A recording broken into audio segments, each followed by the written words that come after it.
ये मकर का जो उत्सव है कोई साधारण नहीं। हिंदू धर्म में मकर संक्रांति को यूं ही नहीं मना ली कि तुम गंगा नहाया जाके।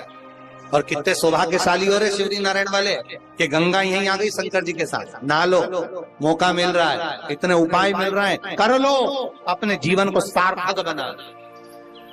पूरे वर्ष में एक दिन ऐसा आता है, मकर राशि में सूर्य प्रवेश करता है तो उसे मकर संक्रांति कहते हैं। हमारा ध्यान दीजिएगा, पूरे वर्ष में एक दिन मकर संक्रांति।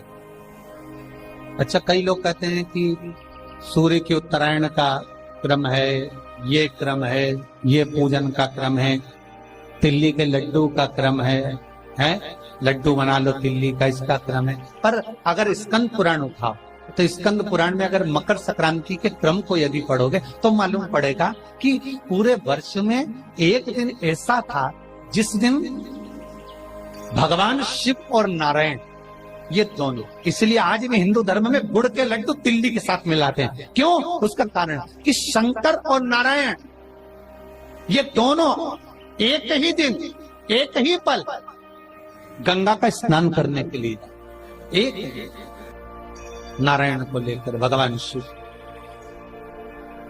देखिए कितना कितना हमारे हिंदू धर्म में एक एक तिथि का, एक एक बार का एक एक महत्व है, उसको समझिए। माता लक्ष्मी, भगवान नारायण और भगवान शिव को स्नान के लिए गुप्त रूप से झांक दिए तो भगवान विष्णु ने तिरछी दृष्टि में माता लक्ष्मी को देखा।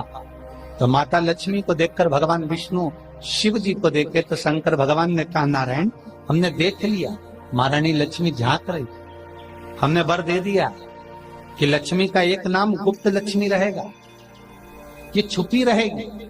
और आज मकर संक्रांति के दिन नारायण और शिव का दर्शन इस लक्ष्मी ने करा है। पर जो गुप्त लक्ष्मी का दान दे देगा उसके घर में कभी कोई बड़ी बीमारी प्रवेश नहीं करेगी।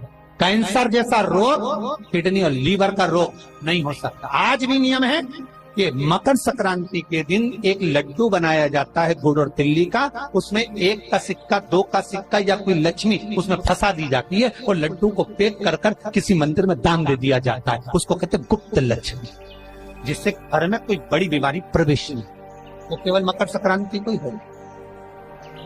तो महाराज सूर्य का उत्तरायण जो प्रवेश है मकर के अंतर्गत, वो दोपहर में लगभग 2:30 बजे के करीब में आए, 2:30 से 3 के करीब में आए।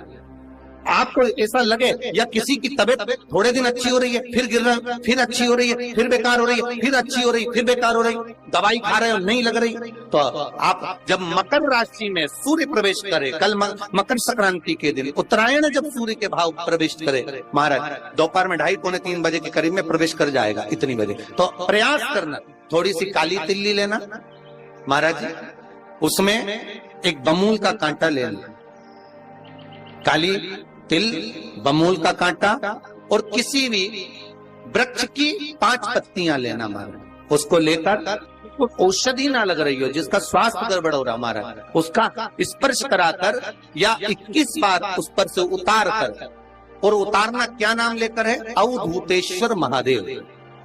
कौन सा महादेव है? जम के बोलो जरा, अवधूतेश्वर महादेव।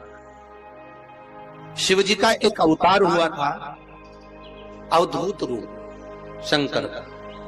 शास्त्र कहता है कि अवधूतेश्वर महादेव का जो रूप है वो रोग का निवारण करने के लिए, बिना कोई कष्ट आपको लग रहा है तो अवधूतेश्वर महादेव का नाम लेकर काली तिल्ली, वृक्ष की पत्ती और एक बमूल का कांटा लेकर शरीर पर से उतार लो। उसको ले जाकर किसी भी चौराहे पर उसको पटक दीजिए।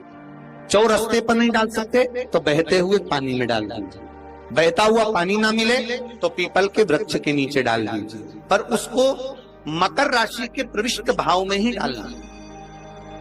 निवेदन एक और है, जिनके शरीर धूजता अर्थात हाथ पैर में कंपन उत्पन्न होता हो या हाथ पैर में कहीं कंपन का भाव लगता हो, ऐसा महसूस होता हो कि हाथ पैर धूजते हो, तो कल सूर्य को जब अर्घ दें तो उसमें काली मिर्ची पीस कर डालकर फिर सूर्य को अर्घ मारना। अर्घ देने के बाद में जो जल आप जमीन पर छोड़ेंगे उसका भाग थोड़ा सा अपने शरीर पर लगा लेंगे, जहां जहां पर कंपन उत्पन्न होता है। या कोई डॉक्टर आपको बोल रहा है कि बाईपास करवाना पड़ेगा या कोई नस चोक हो गई हो, तो उस स्थान पर भी आप उस जगह पर भी उस जल को अवश्य लगाएं, काली मिर्ची का पिसा। कितनी प्रतीक्षा करते करते करते करते करते करते भीष्म पितामह उत्तरायण का इंतजार करते रहे, कितनी प्रतीक्षा करते रहे।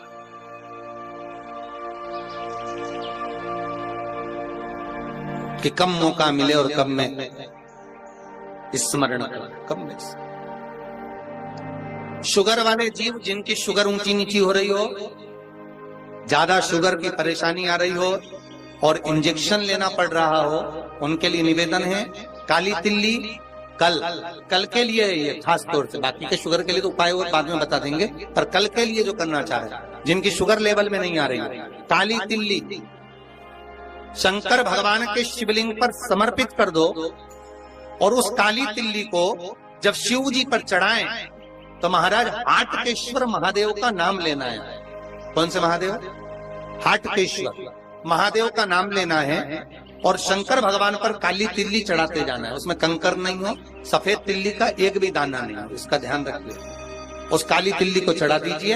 हाटकेश्वर महादेव का स्मरण कर कर किसी को जल ना चढ़ाने देना उस समय पर जब आप शंकर जी को चढ़ाएं, और भगवान शंकर की हाटकेश्वर महादेव का स्मरण कर कर 108 रुद्राक्ष से मनके से माला जप लो।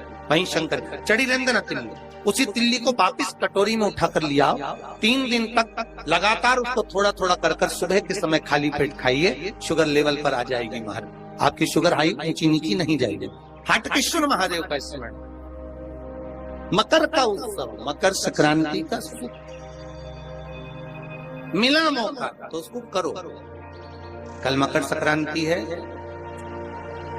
जिस समय पर कल सूर्य उत्तरायण आ जाए और पहले दिन उत्तरायण के दिन ही जब संध्या का समय होता है, शाम का समय होता है महाराज, संध्या का जो समय होता है शाम का, अगर कोई बच्चा पलंग पर बाथरूम करता हो, गंदगी करता हो, सारी औषधि कर ली, दवाई कर ली, और या बच्चा रात्रि को उठकर चिड़चिड़ करता हो या रोता हो रात भर महाराज, उसके लिए, या माता के स्तनों में बच्चे को पिलाने के लिए दूध ना आता हो उसके लिए, या बच्चा रुदन करता हो या बच्चा गंदगी करता हो उसके लिए, कल शाम के समय पर प्रथम दिन में जब भगवान उत्तरायण आ रहे हैं मकर राशि के अंतर्गत, तो शाम के समय पर मकर संक्रांति के दिन गुड़ को पानी में मिलाकर शिवजी पर लेपन कर दो, उसी हाथ को बच्चे को मंदिर के बाहर चटा दो महाराज, फिर वो पलंग पर कभी गंदगी नहीं करेगा महाराज। जिस नारी का स्तन में दूध नहीं आता हो बच्चों को पिलाने के लिए, उसको भी अगर चटा दिया जाए तो स्तन में दूध आना प्रारंभ हो जाएगा महाराज। जो बच्चा रात्रि को